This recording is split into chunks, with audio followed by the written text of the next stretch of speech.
இந்தியாவில் ஒருவருக்கு குரங்கம்மை தொற்று உறுதி செய்யப்பட்டுள்ளதாக அண்மை செய்தியாக பார்த்துக் கொண்டிருக்கிறோம். வெளிநாட்டில் இருந்து வந்த இளைஞர் ஒருவருக்கு குரங்கம்மை தொற்று உறுதி செய்யப்பட்டுள்ளதாக தகவல் வெளியாகியுள்ளது. வெளிநாட்டிலிருந்து தாயகம் திரும்பிய இளைஞர் ஒருவருக்கு குரங்கம்மை உறுதி செய்யப்பட்டுள்ளது.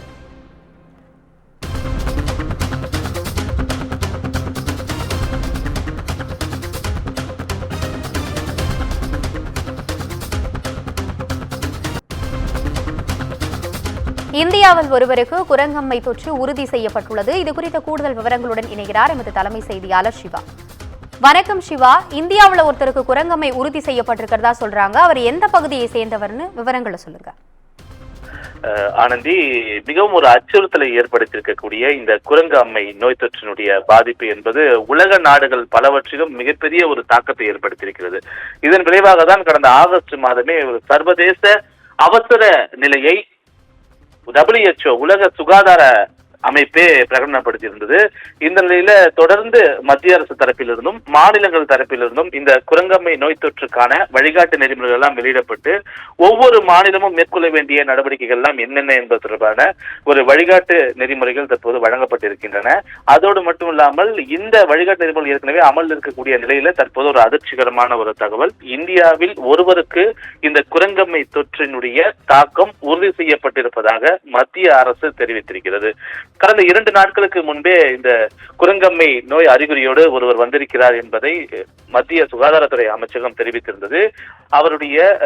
அவரை பரிசோதனை செய்து மாதிரிகள் எல்லாம் எடுத்து ஆய்வகத்திற்கு அனுப்பப்பட்டிருக்கிறது. அதுவரை அவரை தனிமையில் வைத்திருக்கிறோம், அவருடன் தொடர்பில் இருப்பவர்களையும் நாங்கள் தனிமையில் வைத்திருக்கிறோம் என்பன போன்ற பல்வேறு தகவல்களை மத்திய சுகாதாரத்துறை அமைச்சகம் தெரிவித்திருந்தது.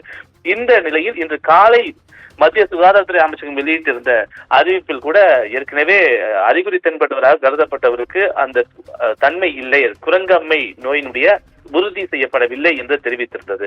தற்போது புதிதாக ஒருவருக்கு இந்த குரங்கம்மை நோய் தொற்று உறுதி செய்யப்பட்டிருப்பதாக மத்திய சுகாதாரத்துறை அமைச்சகம் தெரிவித்திருக்கிறது. குறிப்பாக உலக சுகாதார நிறுவனம் தெரிவித்திருக்கக்கூடிய இந்த வெறும் அச்சுறுத்தல் ஏற்படுத்தக்கூடிய குரங்கம்மை வகை என்பது கிளேட் 1 என்ற ஒரு வகையை சார்ந்ததாக பார்க்கப்படுகிறது. ஆனால் தற்போது இந்த குரங்கம்மை உறுதி செய்யப்பட்டிருக்கக்கூடிய நபருக்கு கிளேட் 2 என்ற மருத்துவ ரீதியாக சொல்லப்படக்கூடிய அந்த கிளேட் 2 என்ற ஒரு வகை குரங்கம்மையால் அவர் பாதிக்கப்பட்டிருக்கிறார் என்று மத்திய சுகாதாரத்துறை அமைச்சகம் தெரிவித்திருக்கிறது.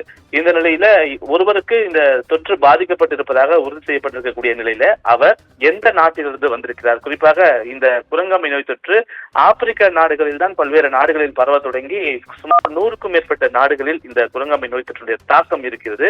இந்தியாவிற்குள் இந்த குரங்கம்மையினுடைய பாதிப்பு இருக்கக்கூடாது என்பதற்காக மத்திய அரசு அனைத்து மாநிலங்களுக்கும் பல்வேறு அறிவுரைகள் எல்லாம் வழங்கியிருக்கக்கூடிய ஒரு நிலையிலும் கூட இந்தியாவில் ஒருவருக்கு தற்போது இந்த குரங்கம்மை தொற்று பாதிப்பு உறுதி செய்யப்பட்டிருப்பதாக மத்திய சுகாதாரத்துறை அமைச்சகம் தெரிவித்திருக்கிறது.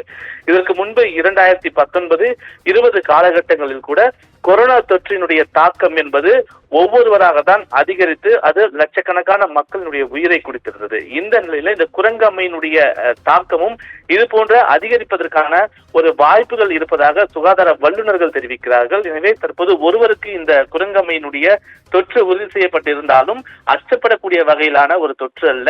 கிளேட் 1 தான் அச்சப்படக்கூடிய வகையில் இருக்கிறது. கிளேட் 2 என்ற வகை என்பது அச்சப்படக்கூடியது அல்ல என்று தெரிவித்திருக்கிறார்கள். எனவே இந்த குரங்கம்மை தொற்றால் பாதிக்கப்பட்டவரை தனிமைப்படுத்தி சிகிச்சைகள் வழங்கப்பட்டிருக்கக்கூடிய அதே வேளையில அவருடன் பயணித்தவர்கள், அவருடன் தொடர்பில் இருப்பவர்கள் என அனைவரையும் தற்போது தனிமைப்படுத்தி அவர்களுக்கும் சோதனை மேற்கொண்டு வருவதாக மத்திய சுகாதாரத்துறை அமைச்சகம் தெரிவித்திருக்கிறது.